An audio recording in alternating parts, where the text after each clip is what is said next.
guys, welcome to episode 1 of season 7 here at Sunderland. This is our first season where we're in the Champions League, and to be fair, with the progression the side has made, I'd very much like to be competing for a win in the Champions League this year if we can achieve it. We have a very sizable budget of £152 million, which is about 30 million more than we had last year. We are looking to sell on a couple of players, including Moise Kean, who's valued bloody highly. We've obviously had Ferland Mendy join us from last season as we spent our spare cash last year between January and the summer. So Ferland Mendy is into the starting lineup, 86 rated left back. Of course, we're looking for a winger, a striker, a centre back and a right back in today's episode. In this window. We'll be going through the first month today in the pre-season tour, and then from then we'll know exactly how much money we've got to spend for the remainder of the year. For you guys to be able to give me your suggestions today so that I can enact on them tomorrow and make the signings that you want me to make. So we're looking to sell Moise Kean. He's already on the transfer list, that's fine. Other than him, I'm looking to sell Jamal Lowe. Outside of those two, I'm not sure if anyone else is really going to be moved on. Lindeguch will keep just because he's an original and the only original left at the club. Max Lowe, I could sell Max Lowe on because we have Edwards to step in, but Max Lowe's been a great servant to us, so I don't feel the need to move him on or the want to move him on. I could sell Tamori. He's wanting out because he's not been playing enough football, so I could sell him on. We have Castell and Bennett to come in as his replacement in the reserve side, and obviously Juan Foyth will be dropping to that reserve side as well. Perhaps I could sell Bennett or Castell, but it seems rather pointless to sell young potential talent like that. So we shall continue to, actually I might start training Bennett again with just his defensive stats to try and improve his tackling so that his overall shoots up, because physically he's very good, and in the tackle he's not quite there yet, but he's decent on the ball and in the pass, so just his defensive stats, just his tackling stats that need improving. Other than that, Nick Pope.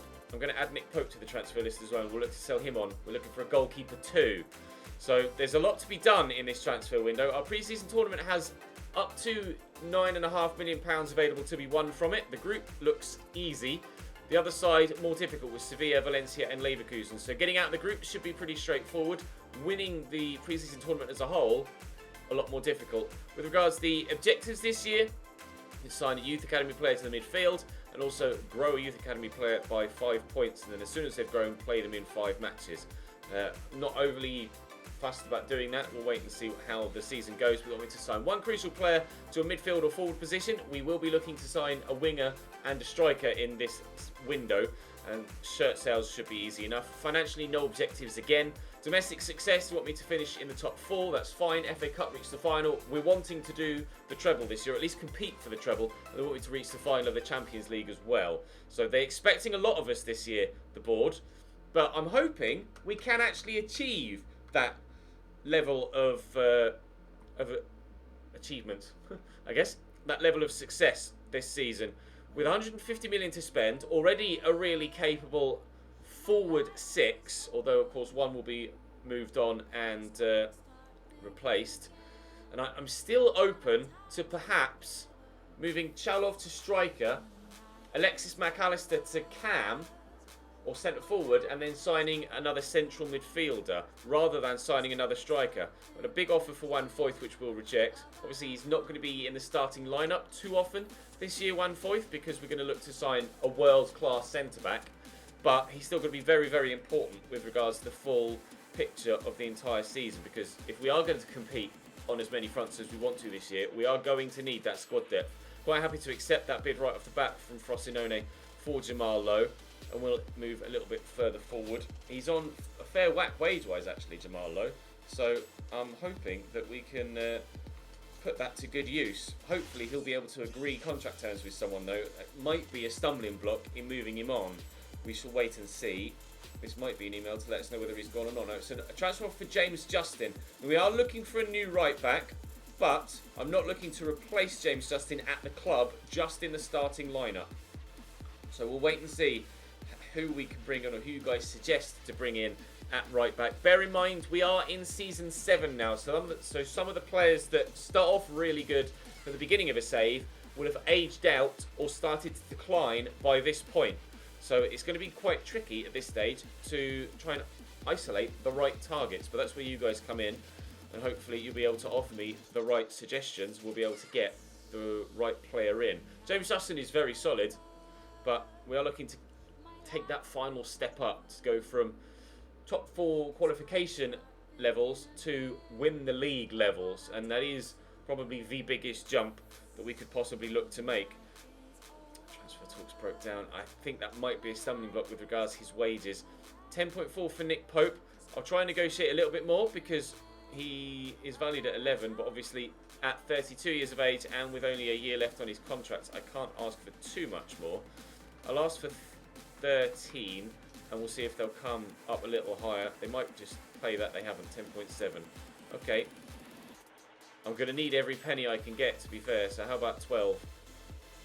And if you come over 11, I'll sell him to you. Oh, 11. Fine, 11 will do.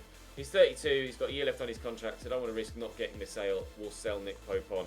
Now, obviously, every single time we look to buy a goalkeeper, Jordan Pickford's name comes up. So if you would like me to sign Jordan Pickford, do let me know in the comments. If you think there's someone else we should target instead, then again, let me know in the comments. Obviously, Pau Lopez was very good for Betis against us, but we have signed him in a previous series this season, I believe. Previous series this year, should I say, on FIFA 19, so I might steer clear of him. But I don't mind, considering this is going to be the last save on YouTube that we have of FIFA, I don't mind signing someone I've signed before. We are, of course, going to be starting the new series on stream this weekend. So if you haven't followed me on Mixer, link in the description down below to watch the new series live with updated transfers, of course. We've done over 200 new transfers on the database, and they'll be taking to the field. As I record this video before I've gone to Gamescom, the current side leading the vote is Aston Villa. However, the vote's going to be live for another week, so we'll wait and see what's winning when I get back, and that's when we'll decide fully who's going to be the team that we take forward into that new series. So at present it looks like Aston Villa, but that could all change between now and when the series actually starts. 21.6 bid for Morgan Edwards, which we shall reject. Chelsea offered me 78.6 for Moise Kean. That's enough, but I would like more. If we're going to sign a number of truly world-class players, we're going to have to be looking to spend that sort of money ourselves on each and every individual player. Okay, they'll pay 95. Well, that went better than I expected. I didn't think I'd get upwards of 85 for him, but they've paid 95, so I'll take that. Thank you very much, Chelsea. That will go into the transfer budget very nicely indeed. Juve getting involved now as well. Again, I shall negotiate. And if I can get a similar fee, then I don't mind where he goes. Obviously, we signed him from Juventus in the first place. Let's try 98.2. They might pay that, they might not. No, they're quite happy. Absolutely sure they're not going to pay that. Well, Chelsea are quite happy to pay near that. So, tough luck, Juventus. You're not getting your man back. It's Brisbane Roar in the next game, but we're already guaranteed progression through to the knockout stages, so that's fine. Nick Pope has gone, sold to Leverkusen. That deal is done. We have a new goalkeeper in for the time being. That's obviously... Oh, I've just simply going with a centre forward in goal because Cooper must be on international duty. Right then, well, I'm going to skip this, and we lost by 3-2. That's annoying. Didn't realise Cooper was away on international duty. That might be as far as we get then in this in this pre-season tournament to the semi-final stage. And offer for Jamal Lowe, again, I'll just accept. I think it might be a real tough ask to move him on because of that wages, but we'll wait and see. We'll wait and see.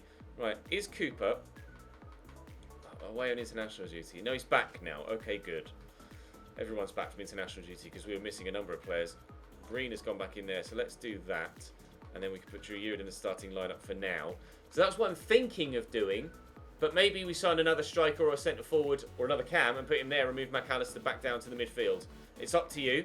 It's your decision. This is your save as much as it is mine.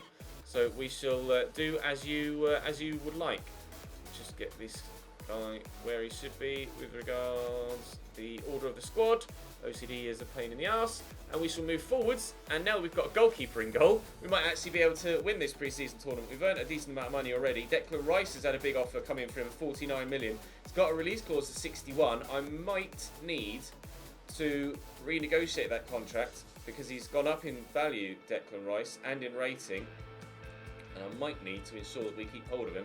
We're offering him a new deal though if people are going to start becoming interested in him. But I'll do that between this episode and the next. Or maybe just off camera between this game and the next. But with Moise Kean now having gone to Chelsea, we are going to have a sizable budget available to try and bring in the new players that we want to. As we mentioned, we're looking for a goalkeeper, we're looking for a right back, we're looking for a winger, we're looking for a centre mid or a centre forward, depending on how you want me to set up the formation with regards to McAllister, and we're looking for a striker as well. Lock 5 new, potentially, preferably, world-class players to come into the club. It's going to be actually quite tough to get everybody in for the money that we have, despite having an incredible amount of money available to us. We shall have a look at the budget once we've played Leverkusen in the final. Of course, that's where Nick Pope's just gone, so maybe he'll even play against us in this final. We'll have to wait and see. I'm going to go and actually offer Declan Rice a new contract before we play that final, and then I'll cut back to you when we play Leverkusen. Pino rejected a loan move to Blackburn for some reason. Another transfer offer for Jamal Lowe, this time from Leeds. So they, being in England, should be able to afford higher wages. Real Madrid now offering for James Justin, which we shall continue to reject. Tried to offer Declan Rice a new deal, went to do the negotiate or delegate option, and he just straight up rejected the first offer I gave, so I can't negotiate with him again for another week. So we have to hope that in the next week in game doesn't actually get that release clause triggered. Hopefully he won't, but we can't take anything for granted. When we did the Achieve and Leave, we had 3 players at Atletico Madrid have their release clause activated and triggered in the same window, which was pretty remarkable. It's 0-0. They are down to 10 men and have been since the 38th minute, so I would like to win this, lads. Okay, lose it in the 86th minute to 10 men. Okay. Never mind. We'll see what our budget is then. Another transfer offer for Jamal Lowe, this time from Reading. They too should be able to afford his wages. Our current transfer budget at this stage stands at £250 million. And we spent almost 200 million last year. Actually, no, we spent about 160, I think, last year. We're going to be spending probably about 100 million more in this first transfer window here. This is going to be a very intriguing window. Let me know in the comment section, who should I buy at striker? Who should I buy out wide? Who should I buy for centre-back? And who should I buy for right-back? And let me know what to do with McAllister. Do I drop him or keep him at centre-mid and sign another centre-forward /cam /striker? Or do I move him here and sign another world-class CDM? Because obviously McAllister scored loads of goals last year, has 96 finishing, 95 long shots, and is actually very well suited to that position. But it's up to you.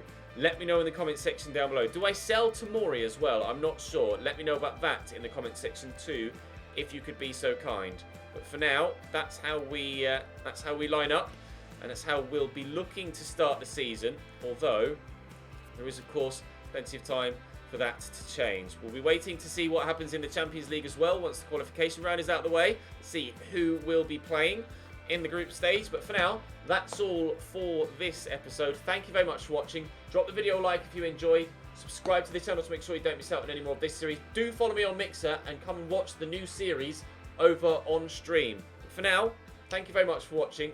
I'll see you next time.